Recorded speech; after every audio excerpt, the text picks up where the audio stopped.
সোণাৰীৰ ৰতনপুৰ চাহ বাগিচাত শ্ৰমিকৰ প্ৰতিবাদ 4 মাহ ধৰি দৰমহা আৰু ৰেচন অনাদায়ৰ বিৰুদ্ধে প্ৰতিবাদ সাব্যস্ত কৰিছে ক্ষুব্ধ শ্ৰমিকসকলে বাগিচাৰ কাম বন্ধ কৰি কাৰ্যালয়ৰ সন্মুখত ধৰ্ণা শ্ৰমিকৰ উত্তাল প্ৰতিবাদৰ মাজত পলায়ন বাগিচা পৰিচালকৰ ডেনিছ কুকুৰাচোৱাই বাগিচাৰ মালিকীস্বত্ব লাভ কৰাৰ পাছত প্ৰাপ্য সুবিধাৰ পৰা বঞ্চিত হোৱাৰ অভিযোগ শ্ৰমিকসকলৰ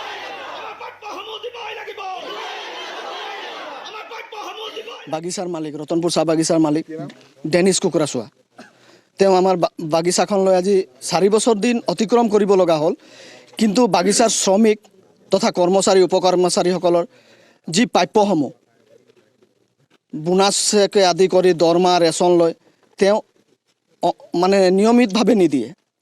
তেওঁ এনেকা ৰাখি আজি আপোনাৰ ষ্টাফৰ আজি 4টা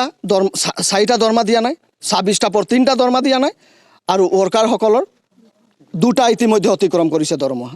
ৰাইজে যি ওলাই আহিছে এই কাৰণে ওলাই আহিছে তেওঁলোকে আজি পেটৰ তাৰণাত ওলাই আহিছে আজি উপায় নাপাইছে আমি জিলা প্ৰশাসনক এই বিষয়ে বাৰম্বাৰ অৱগত কৰি আছো কিন্তু আমি একো সুফল পোৱা নাই স্বত্বাধিকাৰী মহোদয় ডেনিছ কুকুৰাচোৱা তেওঁ যি কাৰ্যকাল 4 বছৰ কাৰ্যকালত আমাৰ ৰাইজৰ যি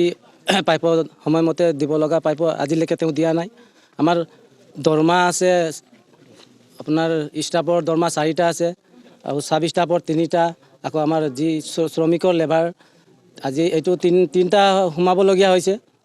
যদি মালিকে আজি দৰমহা ৰেচন এইবিলাক দিব পৰা নাই আমি ভাবোঁ সকলো ৰাইজে আমি একতা হৈ পিনে ভাবিছোঁ যে যদি মালিকে দিব পৰা নাই হয়তো মালিকে তেওঁ বাগানখন এৰি দিলে আমি ভাল বুলি ভাবোঁ কাৰণ বাগানত যদি আমি কাম কৰোঁ কি খাই কাম কৰিম আমি বাগানত